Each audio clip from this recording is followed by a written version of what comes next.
Graça e paz do nosso Senhor e Salvador Jesus Cristo.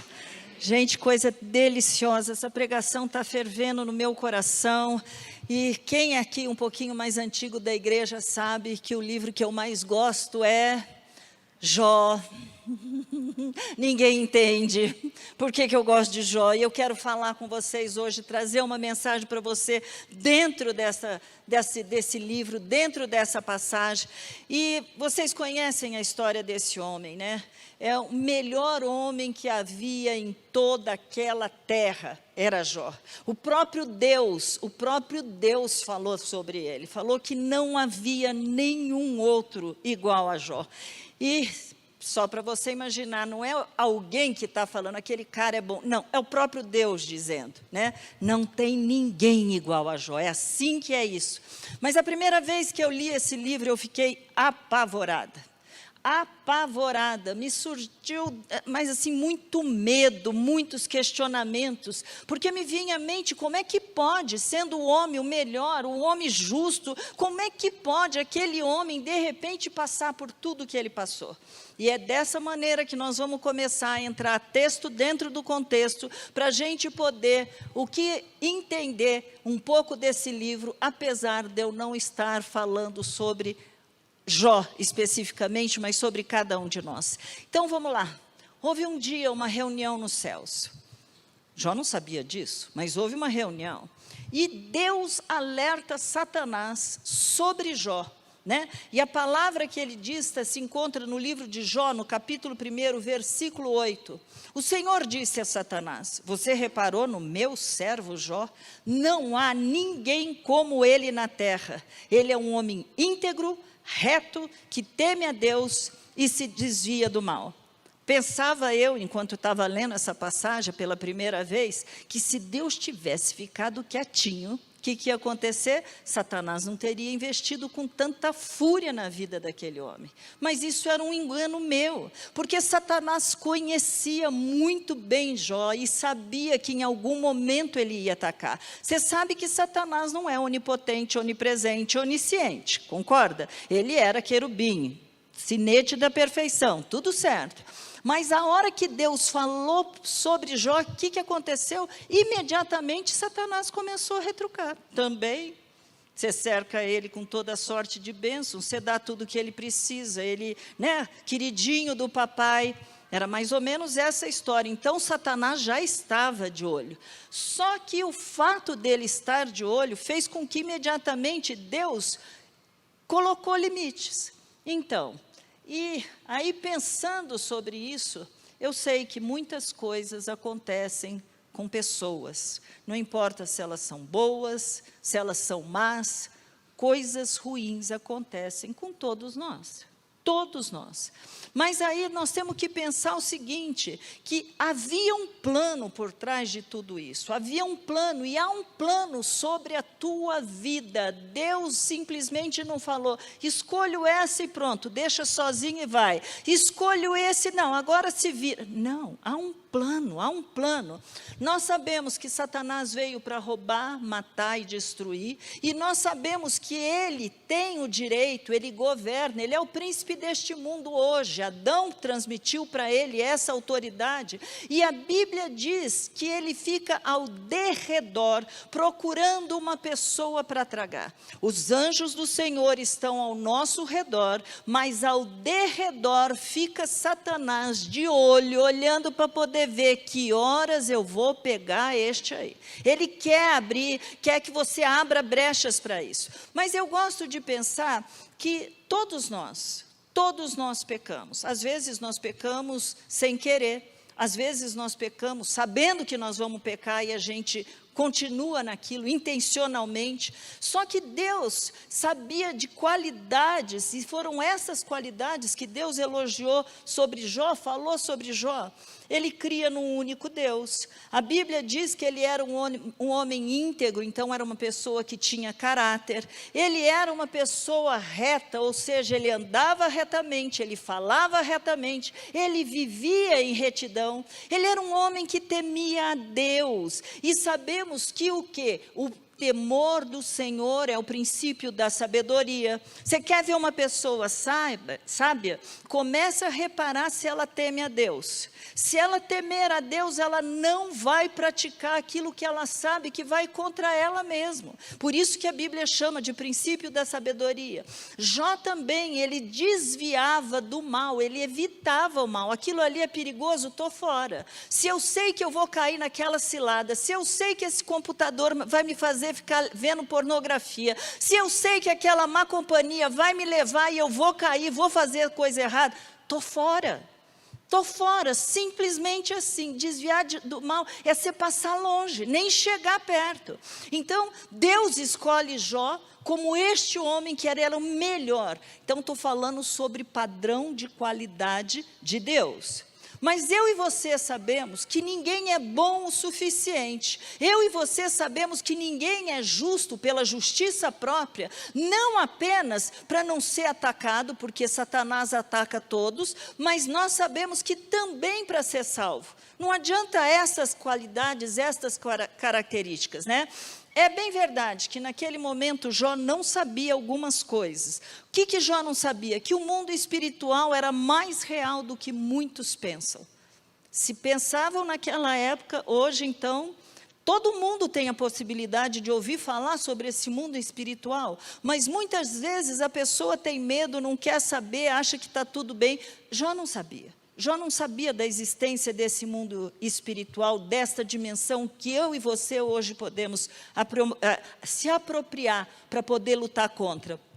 Assim como os anjos que tinham que se apresentar diante de Deus, Jó também não sabia que o próprio Satanás tinha que se apresentar. Você tem que entender que até Satanás, ele é a criação de Deus. E todo aquele, nós vamos um dia nos apresentar diante de Deus, e espero que todos para recebermos galardão e não condenação, mas até mesmo Satanás tinha que se apresentar e prestar conta para Deus, era isso que estava lá. Jó também não sabia que era permissão de Deus, esse ataque que viria sobre ele, e também não sabia que por trás havia um plano de Deus para a vida de Jó. Jó também não sabia que muitas vezes Deus vai usar o próprio diabo para cumprir o plano que ele tem para a sua vida e para a minha vida. Jó também não sabia que ser bom, eu torno a repetir isso, vocês vão entender daqui a pouco, que ser bom, que ser reto, mesmo ele sendo temente, aquilo não livraria dos ataques de Satanás. Tem muita gente que acha que se eu fizer tudo certinho, se eu for bonzinho, o diabo não mexe comigo. Não é assim, não é assim.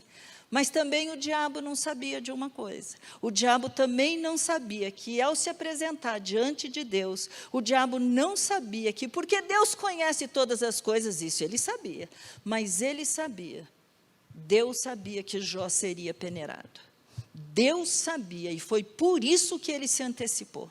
Foi por isso que ele colocou limites. Foi por isso que ele falou, no primeiro momento, para que, pode fazer, mas ele não pode morrer. Você lembra da história? Pode tocar, mas ele não pode morrer. Porque Deus estava por trás de tudo aqui. Então, o que faltava para Jó? O que faltava para Jó? Nós vamos encontrar na própria resposta dos lábios de Jó o que faltava para ele. Quando você lê Jó capítulo 42, o versículo 5 e o versículo 6, ali Jó mostra o que faltava para ele. Ele mesmo reconhece quando Deus se apresenta para ele de um jeito, porque Jó fez um monte de questionamento, mas isso, eu aquilo, eu fiz, e Deus começou, onde você estava quando eu estava criando? Não, levanta, vamos lá. Seja homem, vamos lá, me conta onde você estava, o que você fez quando eu estava criando 7 estrelas? E Jó, então, no capítulo 42, versículo 5, ele fala assim, ó, eu te conhecia só de ouvir, mas agora os meus olhos te veem. Por isso, me abomino e me arrependo no pó e na cinza.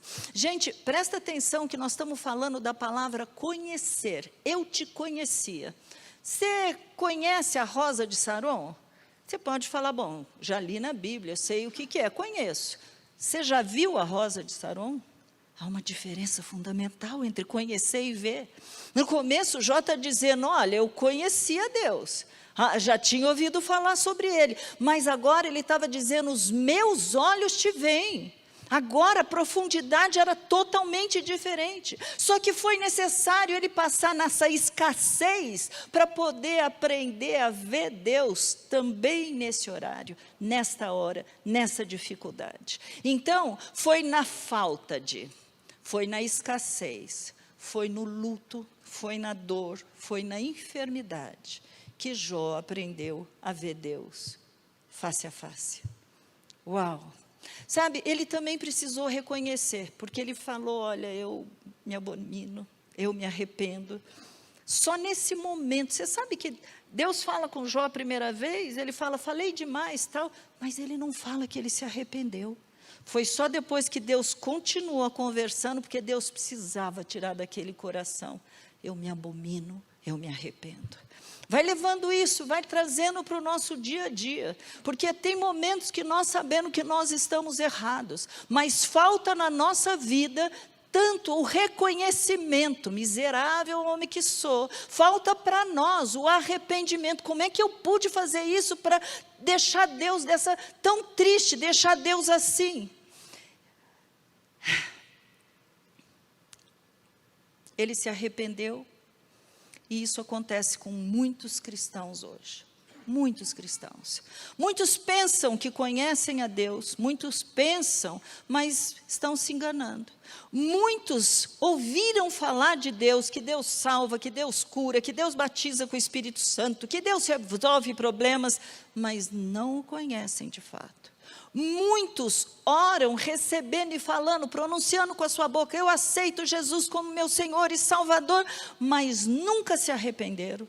Tem muitos crentes, muitos cristãos, muito que pensam que já aceitando a Jesus está tudo resolvido, meu nome está escrito no livro da vida, mas também não obedece. Também não obedece. E muitos, quando chegam essa hora de dor, de luta, de fraqueza, de dor, de dificuldade, eles se esquecem. Muitos de nós esquecemos que Deus está no controle de tudo. Muitos de nós. Porque é justamente nesse momento de fragilidade, de fraqueza, que eu e você devemos procurar mais e mais a Deus, gente. É nessa hora que você tem que vir mais a culto, é nessa hora que você tem que ler mais a palavra, ouvir uma pregação, é nessa hora que você deve orar, jejuar. E o que acontece conosco? A dor é tanta, a gente está lambendo as feridas, a gente está tão cansado que a gente faz. Muitos desistem, né? O que nos traz um pouco de luz, por que Deus teve que chegar em Satanás e falar sobre Jó, se encontra no capítulo 29. E eu te aconselho a chegar em casa e ler todo esse capítulo 29. Eu separei algumas coisas, e a boca fala o que a oração está cheio, isso é uma passagem bíblica, né? Então eu vou começar com vocês no Jó 29, de 1 a 5, diz assim a palavra de Deus. Ah, quem me dera, Jó falando. Ser como eu fui nos meses passados, como nos dias em que Deus cuidava de mim, quando Deus fazia resplandecer a sua lâmpada sobre a minha cabeça, quando eu era guiado por sua luz, caminhava na escuridão. Quem me dera ser como fui nos dias do meu vigor, quando a amizade de Deus estava sobre a minha tenda, quando Todo-Poderoso ainda estava comigo e os meus filhos estavam ao meu redor. Eu fico pensando que perder um filho é algo terrível. Perder 10 filhos, não vamos nem falar sobre isso. Mas o que Jó está dizendo nessa passagem é o seguinte, quando Deus me dava tudo, era muito bom, tempos de bonança. Jó conhecia Deus nessa hora de fartura, mas a partir deste momento nós vamos começar a ver o que veio para fora, que estava no coração e que Deus sabia o que estava no coração. Deus sabia que Jó seria peneirado. Deus sabia do pecado dele. Olha o que Jó põe para fora, quando você está lendo esse capítulo 29, o versículo 7. Quando eu me dirigia até o portão da cidade, e mandava preparar o meu assento na praça, né? Primeira fala dele. No 8, os moços me viam, se retiravam. Os idosos se levantavam e ficavam de pé. Quer dizer, jovem, velho, não importava. Todo chegava, o cara chegou, o J aí, né? E ele continua no 9. Os príncipes reprimiam as suas palavras e punham a mão sobre a boca. 10. A voz dos nobres emudecia, porque eu, Jó, estava falando. O 12, porque eu livrava os pobres, eu fazia o coração da viúva cantar de alegria, eu era os olhos dos cegos, eu era o pai dos necessitados, eu dizia, vou morrer no meu ninho, multiplicarei os meus dias como areia. Uau!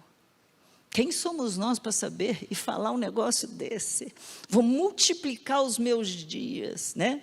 Quando você lê no 21, ele fala assim, ó, os que me ouviam esperavam o meu conselho e guardavam silêncio para ouvi-lo. 22, depois que eu falava, não diziam nada. 24, quando eu sorria para eles, nem acreditavam. 25, vivia como rei entre as suas tropas. Vice-Deus. Vice-Deus. Ele se tornou tão orgulhoso, gente, tão soberbo, tão arrogante, e isso daí nada mais é do que uma idolatria. O que é idolatria? Você pôr alguma coisa no lugar de Deus. Ele estava ali, ele estava recebendo todas as honras, quando eu fazia, você não está entendendo, era a alegria da viúva. Quer dizer, não era Deus que estava fazendo as coisas, não foi Deus que deu tudo aquilo, mas ele estava recebendo toda a glória que deveria ser dada. Ele estava sentado no trono, as honras que deveriam estar indo para Deus vieram sobre ele. Só que quando a gente lê o livro de Jó, rapidamente a gente para e não começa a ver muito bem o que estava por trás. Mas como eu disse, Jó começou bem, porque no início da sua fala, quando começaram as lutas, ele começa bem. Mas ele pôs para fora o que ninguém mais via, mas que Deus sabia. Aí vem a pergunta, Jó pecou? Claro, pecou. Mas ele estava no caminho certo. Ele estava no caminho certo. Jó sabia, por exemplo, que todo ser humano é pecador, que nenhum homem poderia ser justo diante de Deus. E num dia, conversando com Bildade, ele responde assim, ó, na verdade eu sei que assim é, porque como pode o mortal ser justo diante de Deus? Então ele estava no caminho certo. Ele tinha uns vislumbres, e eu tenho certeza que já era revelação de Deus, sobre como era a coisa. E ele recebeu tanto julgamento, tanta crítica dos amigos, aqueles 3, né, os amigos de Jó, os amigos da onça, sei lá, que amigo assim, estou fora. Né? Ele recebeu tanta crítica que a partir do capítulo 13, versículo 3, ele fala assim, olha, mas falarei ao Todo-Poderoso e quero defender-me diante de Deus. Chega de falar para vocês só me acusam, para que eu vou ficar fazendo isso? Então, ele estava no caminho certo. E agora ele resolve fazer o quê? Orar. Vou falar com Deus, ele resolve orar. Que isso é o que eu e você tínhamos que fazer a cada momento. Vamos falar com o Pai, vamos direto. Não precisa de intermediário, não precisa ninguém fazendo nada. Eu e Deus, você e Deus, é assim que é. Agora é interessante que mesmo sofrendo, Jó sabia que tinha uma esperança. Olha o que olha, essa passagem é uma das mais lindas, quando tua esperança estiver acabando, como você estiver enfraquecido na tua fé, essa palavra repercute até os dias de hoje, ela nos conforta.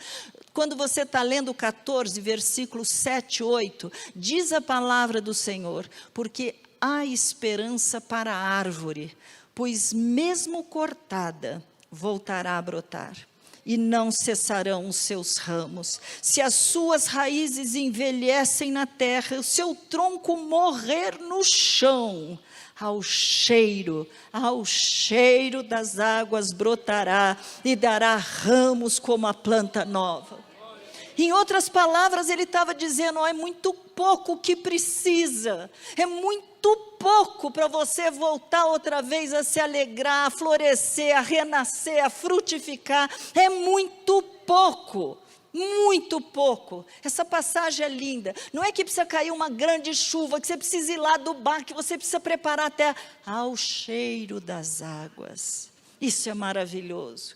Queridos, há esperança, há esperança, há esperança para aquele que está abatido, aquele que está sem vigor, aquele que está sofrendo, aquele que espera em Deus. Sabe por quê? Porque Deus pode fazer infinitamente mais do que tudo aquilo que você pedir ou pensar. É o que a palavra de Deus diz. Mas sabe, eu gosto de ver o que está escrito no 16, capítulo 16, versículo 19.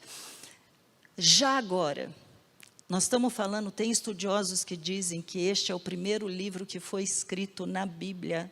Não tem como provar, mas muitos creem nisso. Diz assim, ó, já agora, minha testemunha, esse testemunha tem que ser escrito com letra maiúscula, está nos céus e nas alturas se encontra quem advoga minha causa. Oh, quem é o nosso advogado? Quem é o nosso advogado? Mas tem outra passagem que é mais linda ainda, no 17, versículo 3, ele está orando, falei isso, né? Dá-me, ó Deus, um penhor e ser o meu fiador diante de ti. Quem mais haverá que me possa se comprometer comigo? Jó estava pedindo, gente. Jó estava pedindo Jesus.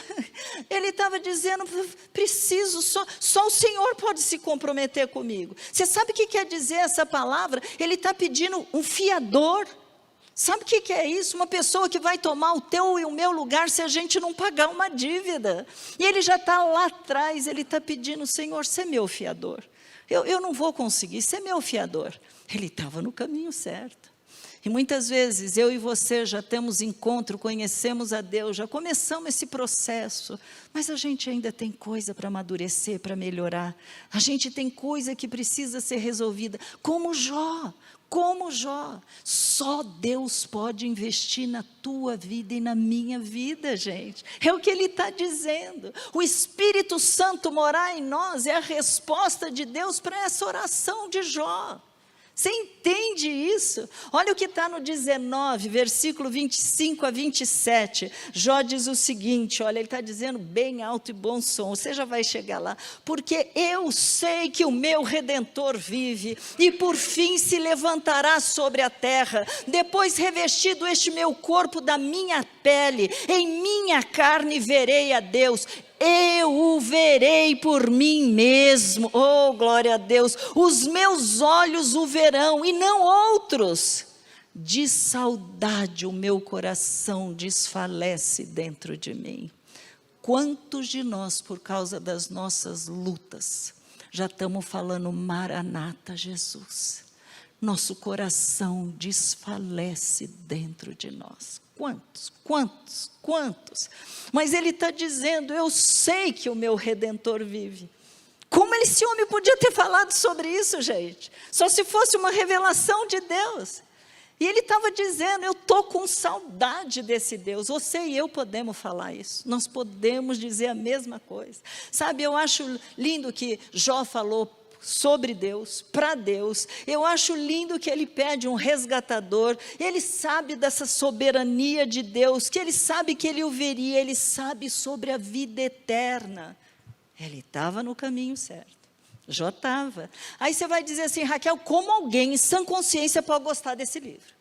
Como é que alguém pode gostar? Sabe por quê? Porque se Jó foi o melhor homem da terra e passou o que ele passou e viveu o que ele passou, o que vai acontecer comigo? Dá um medo, não dá? Se o cara foi escolhido por Deus, se Deus falou tudo aquilo dele, e eu que sou tão pecadora? E nós, que padrão é esse? Que padrão é esse? Dá medo, porque o padrão de Deus é muito alto, é verdade. Deus é santo, nós não. Deus é santo e nós não. Mas naquela época, e ainda nos dias de hoje, muitas pessoas não sabem o que significa graça. Muitas pessoas ainda não sabem que foi Deus que foi atrás de nós, foi Deus que nos escolheu, foi Deus, que nunca foi teu mérito nem meu, nunca foi, nunca foram as boas obras que nos fizeram ser, ai, Deus olha para mim de um jeito especial, sempre foi o Redentor que assumiu o teu e o meu lugar, gente. Sempre foi. Você sabe que os amigos de Jó, os três, eles achavam que tudo acontecia por causa e efeito. Ou seja, pequei, punição. Fiz coisa boa, mérito. Vou receber coisa boa. Eles pensavam exatamente isso. Como eles não tinham muita explicação para falar sobre o que estava acontecendo, eles começaram a acusar, criticar Jó, falaram tanta coisa errada, mas eles começaram a falar errado de Deus. Como assim, Raquel? 4:7, mesmo livro de Jó, nós temos o Elifaz falando para Jó, pensa bem, será que algum inocente já chegou a perecer? Como assim? Olha lá para a época da igreja, do início da igreja, os homens foram cerrados ao meio, os homens foram jogados na cova dos leões, será realmente que nenhum inocente chegou a perecer? Estava errada essa fala, ele estava mentindo, ele estava falando uma impropriedade. Olha o que está descrito no 4:18, eis que Deus não confia nos seus servos e aos seus anjos atribui imperfeições, hein? Quem falou isso? De onde ele tirou isso? Olha no 15:15 o que ele fala, eis que Deus não confia nem nos seus santos, nem os céus são puros aos seus olhos. Agora, o pior é o 15:20. 15:20 ele fala assim, o ímpio é atormentado todos os dias. Cadê isso, gente? Está cheio de gente aí que rouba, bandido, que faz tudo errado. E nós estamos mais para o Salmo 73, que fala, enquanto eu fiquei olhando a prosperidade do ímpio, eu quase caí, porque era com inveja. Está tudo bem para ele, tudo acontece comigo. Ele está dizendo, o ímpio é atormentado todos os dias, no curto número de anos que se reservam para o seu opressor. Está cheio de ímpio que morre com muito mais idade, porque além de tudo roubou tanto, está cheio de grana, vai fazer um monte de produto, de remédio, tomar até toda a ser. E nós? E nós? Então são falas, queridos, cuidado. Eu já ouvi cristão pregando em cima das mentiras que os três amigos de Jó falam. E você quando estiver lendo, olha, eu escrevo do lado, verdade e mentira, porque senão você acaba achando que, não, eu creio em tudo que está na Bíblia. Gente, Deus também põe coisa que está na Bíblia, que foi feito erradamente, falado erradamente, e que nós temos que ter discernimento para não sair fazendo teoria em cima disso. Não tem cabimento isso. Não tem cabimento. Isso é tão verdade, que no final, quando você está lendo, depois que Deus fala com Jó e tudo, sabe o que Deus fala? Jó, a Bíblia chama de ira, que Deus se levantou com ira daqueles três amigos, porque eles falaram o que não era verdade sobre Deus. E Deus disse para os três, vocês vão lá, vão pegar todo aquele holocausto, vai trazer aquilo, porque de Jó eu vou ouvir a oração, de vocês. Uau! Como nós precisamos de discernimento. Agora, eu gosto de pensar que aqueles três amigos, por um outro lado, eles começaram também bem. Eles vieram de longe para visitar, quando eles souberam que Jó estava tendo um problema, estava sofrendo. E estar com alguém que está passando por luta, gente, é muito importante. É muito importante que você, vendo uma pessoa numa situação difícil, que você chegue perto, pergunte se pode fazer alguma coisa, mesmo que não for para fazer nada, só orar, está tudo bem. Está tudo bem. E eu não sei vocês, mas muitos de nós já passamos situações onde nós fomos criticados, julgados, e a coisa já era terrível e ainda veio mais peso. Eu me lembro uma vez, o irmão do Caio morreu, 33 anos, deixando 2 filhos que eram crianças, e a família estava bem triste, a mãe estava muito arrasada, mas eu me lembro que chegou uma querida e falou assim para a mãe, se você tivesse tido fé, ele não teria morrido. Agora, imagine o peso que isso traz para uma pessoa que tem um filho com câncer, que já está morrendo, que ela não está entendendo, 33 anos, como vai ser essa família, e alguém vem com essa palavra doce. Muitos de vocês já passaram por isso. E muitos de vocês precisam liberar perdão para não carregar essa mágoa, gente. Porque são pessoas como aqueles 3 amigos. Essas palavras só trouxeram mais dor para nós. Essa palavra só fez a nossa fragilidade, que era grande, aquilo lá. Nós não temos resposta para tudo. E sabe o que Jó fala? É uma passagem linda, eu gosto de Jó. Capítulo 6, versículo 14, Jó fala assim, ó. Ao aflito, deve o amigo mostrar compaixão. Se fosse só isso, eu ia falar, bom, eu sou amigo, vou lá, vou mostrar compaixão. Mas ele fala assim, mesmo ao que abandonou o temor do Todo-Poderoso. Você não vai mostrar compaixão só para o bom, só para o teu amigo. Mesmo aquele que já saiu, que fez, que resolveu tirar férias de Deus. A Bíblia diz, Jó falando, mesmo ao que abandonou o temor do Todo-Poderoso. Se nós somos incompetentes para julgar por que nós estamos passando determinadas coisas, nós não temos condição. Quanto mais julgar o outro. Eu não vou dar conta das coisas, eu não vou dar conta do outro, eu vou dar conta da minha vida. Sabe, é muito difícil a gente ficar falando, este é pecador, este é não sei o quê. Que orgulho é esse? Nós somos todos pecadores. Nós todos merecemos o que era o inferno. E Deus, por causa do amor, veio, resgatou. E agora, por causa do Redentor, por causa dele, sempre foi ele. Mas a gente está sempre colocando culpa, quer trazer peso. E isso me fez lembrar uma passagem que está agora em João 9, de 1 a 3. Jesus caminhando, e aí chegou perto de um cego de nascença. E aí os discípulos também com aquele coração bem impiedoso. Enquanto caminhavam, viu um homem cego de nascença. E seus discípulos perguntaram, mestre, quem pecou para que este homem nascesse cego? Ele ou os pais dele? Jesus respondeu, nem ele pecou, nem os pais dele. Mas isso aconteceu para que nele se manifestem as obras de Deus.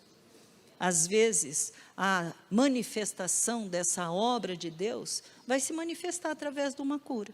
Mas eu já tenho visto muitas vezes a glória de Deus, a obra de Deus se manifestar sobre a pessoa, sobre a família, que tem que continuar naquele processo de dor e precisa ter graça para caminhar, para fazer todas as coisas, porque você não entende, mas você está sofrendo.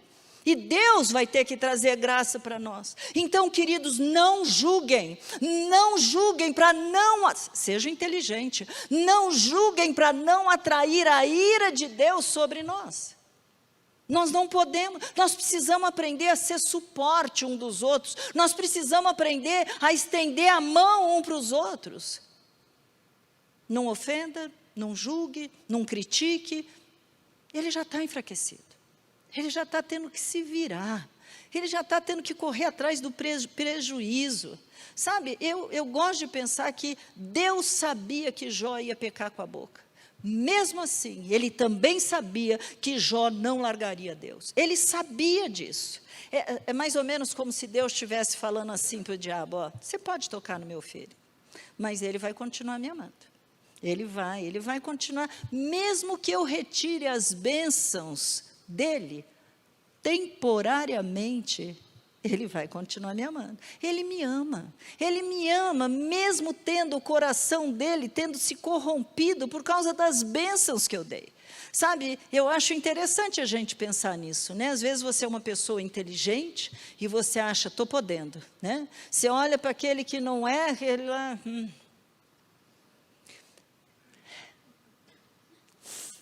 Eu tenho descoberto que nós somos muito orgulhosos.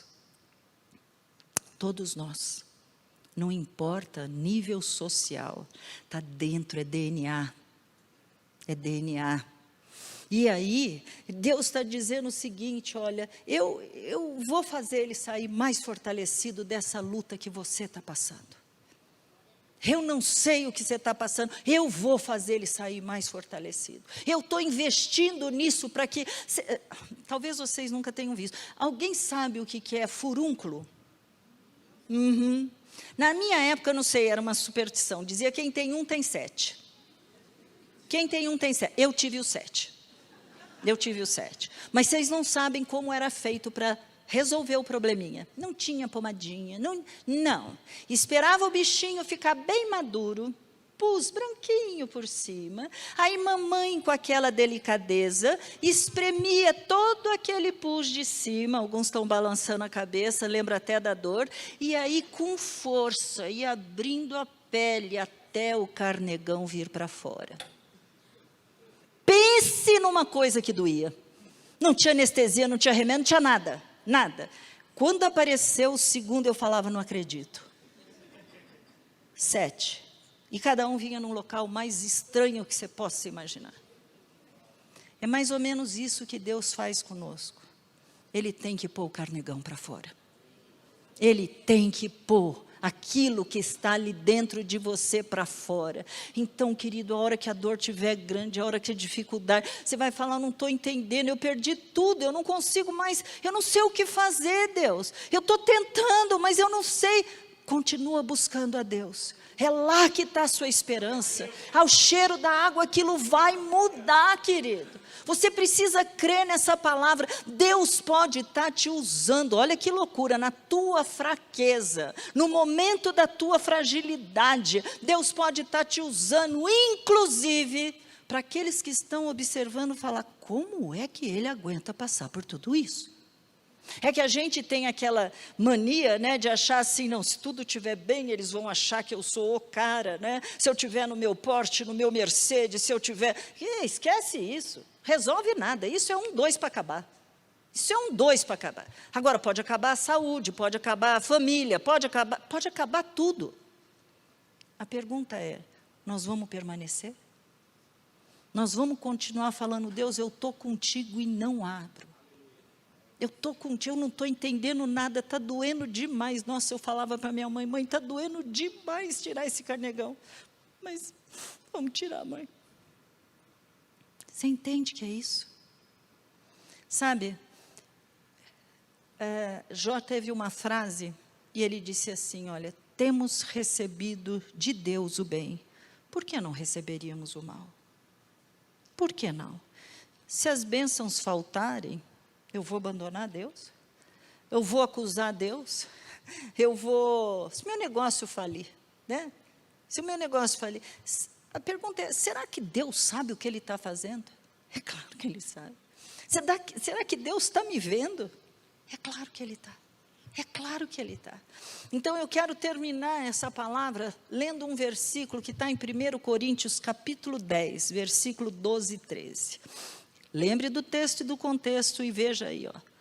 Por isso, aquele que pensa que está de pé, Jó pensava, veja que não caia, não sobreveio a vocês nenhuma tentação que não fosse humana, mas Deus é fiel. E não permitirá que vocês sejam tentados além do que podem suportar. Pelo contrário, juntamente com a tentação, proverá livramento para que todos vocês possam suportar.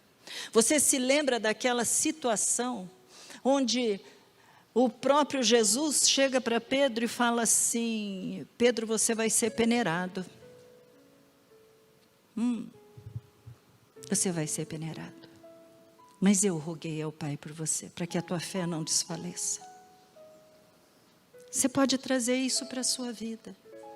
Eu tenho ficado tão assustada com as notícias. Eu não estou falando só as notícias de fora, do mundo. Eu estou falando das notícias dentro da igreja. Quantas pessoas indo atrás de gente, atrás de promessas de fartura, prosperidade. A gente sabe que Jesus está voltando, a coisa vai piorar. Mas Ele está prometendo, Ele é fiel, Ele não vai permitir que você e eu sejamos tentados acima das nossas forças, daquilo que eu e você podemos suportar. Ele vai prover para a tua vida e para a minha vida, junto com essa tentação, Ele vai prover o livramento. Você está sendo peneirado, meu irmão? Nós estamos. Nós estamos. Nós estamos. Sabe o que Satanás está falando para Deus sobre você e sobre mim? Assim como ele falou sobre Jó. Jó é um interesseiro. Põe teu nome nisso. A Raquel é uma interesseira. Ela só fica com você também, você dá tudo para ela. Ela só está com você por causa das bênçãos que você dá. Com o teu nome na frente, só está com você por causa disso. Tira tudo isso para ver se ela não te deixa. Tira tudo isso para ver se ela não volta e não cai no mundão. Tira tudo isso para ver se não deixa de ser crente. Se não vai voltar a beber, se drogar, não vai voltar a prostituir. Tira, vamos ver se ela, como que vai ser a reação dele. Como ele vai ficar. Os dias são maus. Os dias são maus. Muitos perderam queridos, muitos perderam empregos familiares, tem tanta coisa ruim acontecendo. Cada vez que alguém pede para fazer aconselhamento, eu tremo na base. Porque eu sei que ali vem sofrimento sobre sofrimento, dor sobre dor. Mesmo assim, apesar disso, não desista, persevere. Não desista, porque o sol da justiça vai voltar a brilhar na tua vida. Deixa eu contar uma história para você. Nós tínhamos um amigo, já morreu, o pastor João Carlos Marques. Muitos conhecem. Esse homem teve sim experiências com Deus que parece que é outro mundo, de tão lindas que foram. Mas um dia a mãe dele mandou chamar, morava no mesmo prédio que ele. Ele morava num andar, ela morava no outro, ela mandou chamar e falou: Jesus apareceu para mim e disse que vai me levar, ainda hoje. Mas ele manda uns recados para você. Ai, como eu amo essas coisas.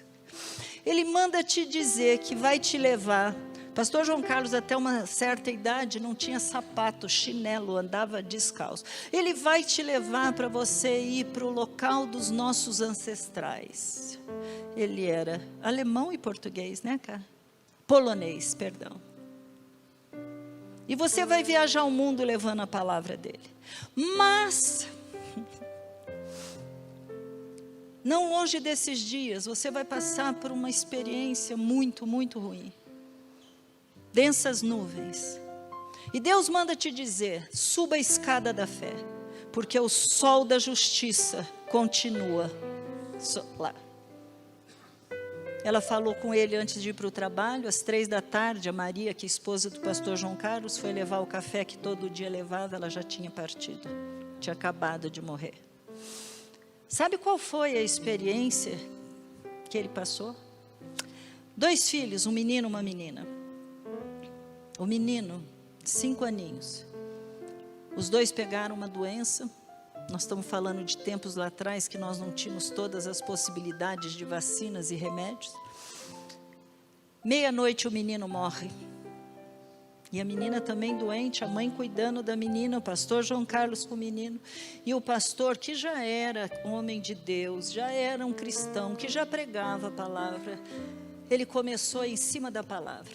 Está escrito que nós vamos orar pelos mortos e eles vão voltar. Está escrito que nós vamos fazer ressurgir os mortos. Está escrito. Ele ficou até às 5h da manhã. Sabe por quê? Porque ele lembrava da escada da fé.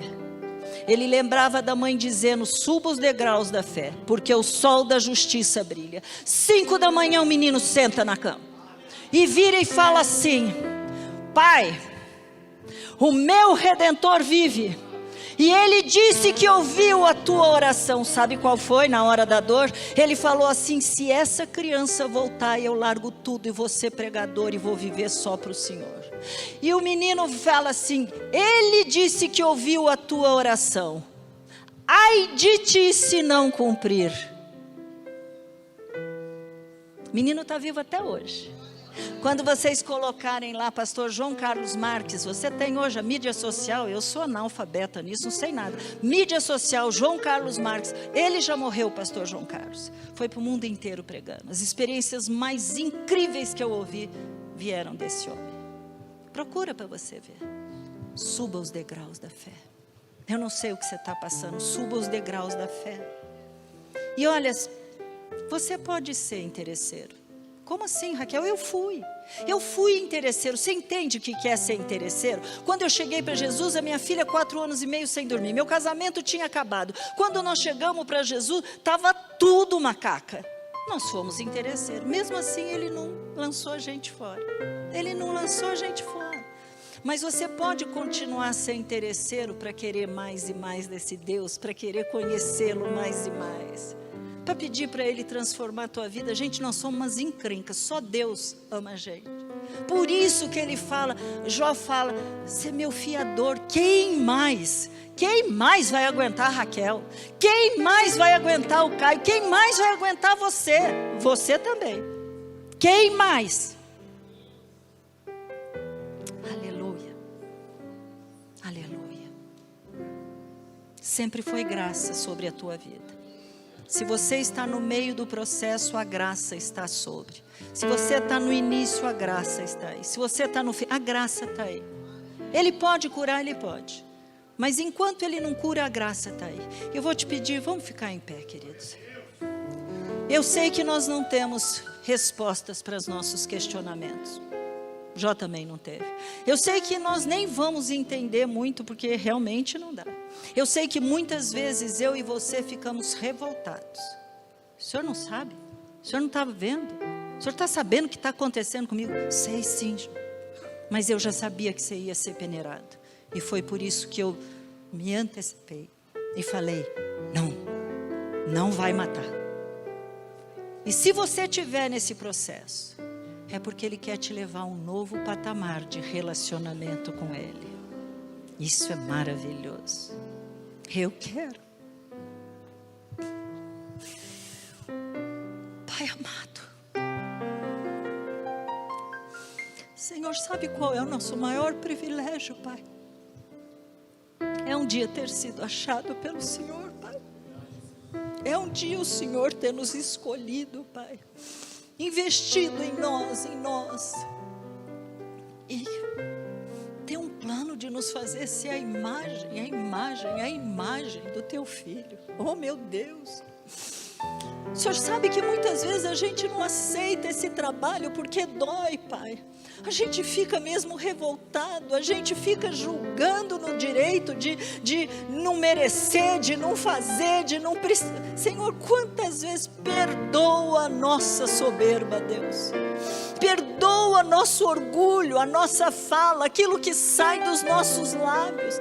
Mas perdoa principalmente a nossa falta de confiança, Deus. Perdoa também porque muitas vezes nós nos colocamos na posição de amigos de Jó, que ao invés de estendermos a mão, a gente está sempre querendo que alguém faça isso por nós, mas nós mesmos não fazemos pelos outros, Pai. Perdoa-nos. Perdoa a nossa insensibilidade, perdoa a nossa crítica, a nossa falta de amor, perdoa, Senhor, a nossa falta de compaixão, Pai.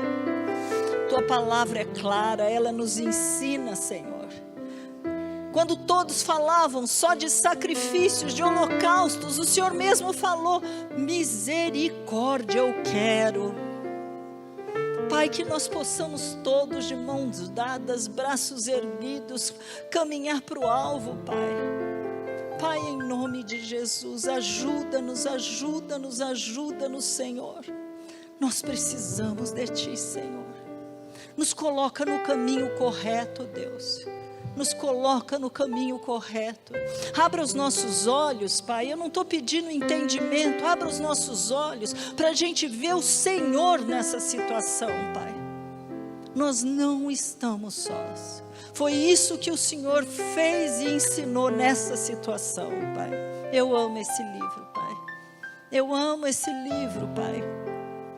Porque o Senhor mostra claramente, nunca foi mérito. Nunca foi a sua habilidade que eu mesmo te dei.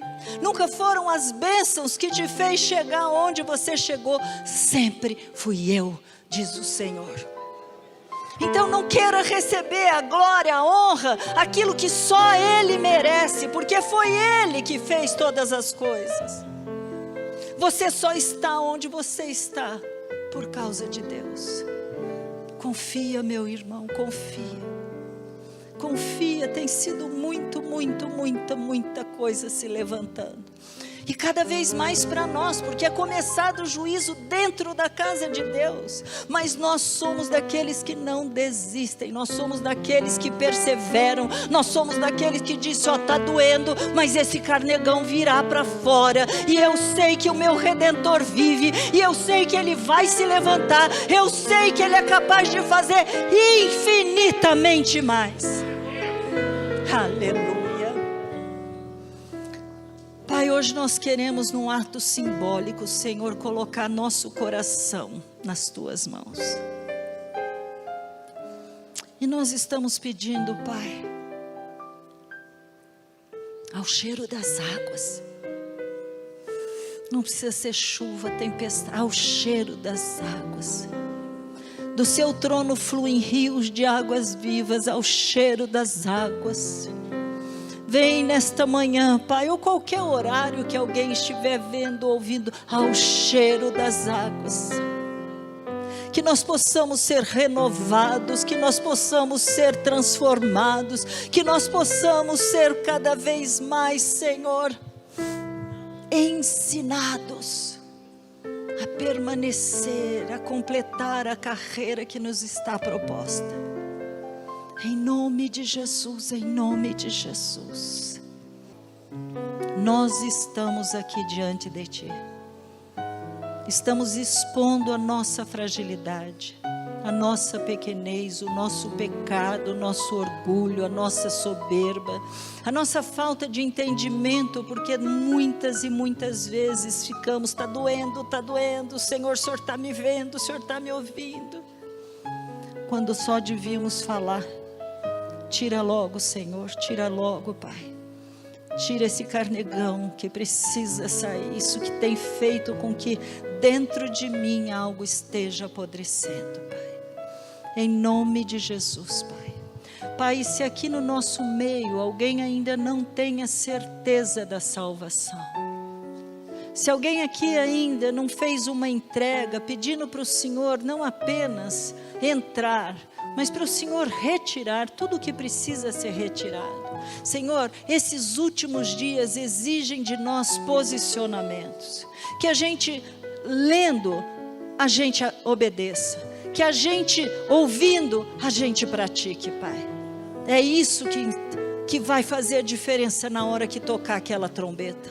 Somente isso, Pai, vai nos fazer subir naquele piscar de olhos, Pai. Mas nós queremos todos, Pai, de vestes brancas ali diante do Senhor, tendo, Senhor, sido comprados por causa do sangue do Cordeiro, por causa do nosso Redentor que vive. Oh, Pai, nós sabemos que a nossa testemunha está ali no céu. Nós sabemos, Senhor, que o nosso advogado está diante, Senhor, advogando as nossas causas. Nós sabemos que temos o penhor, o doce Espírito que já habita dentro de nós. Nós sabemos que Jesus foi o fiador, porque nós não tínhamos como pagar. E é por isso que nesta hora nós te agradecemos, te louvamos. E queremos, Pai, não bater palmas para homens. Nós queremos dar uma salva de palmas ao Rei dos Reis, Senhor dos Senhores, aquele que fez tudo novo. Em nome de Jesus, em nome de Jesus. A glória é tua, a honra é tua, o louvor é teu, a majestade é tua. A Ti toda a honra, toda a glória, todo o louvor, toda a majestade. Ao único que merece ser adorado. Aleluia, aleluia. Que a graça do Senhor Jesus, o amor do nosso Deus e Pai, a companhia, a comunhão deste Deus esteja com cada um de vocês, com vocês que nos levaram à presença dEle através desse lindo louvor e adoração, a você que nos assiste através dessa mídia social. Deus os abençoe. Tenha uma semana maravilhosa na presença do nosso Deus. Vão com Deus, Deus os abençoe. Você pode acompanhar todo o nosso conteúdo baixando o nosso aplicativo ou seguindo as nossas mídias digitais usando o QR Code. Deus te abençoe!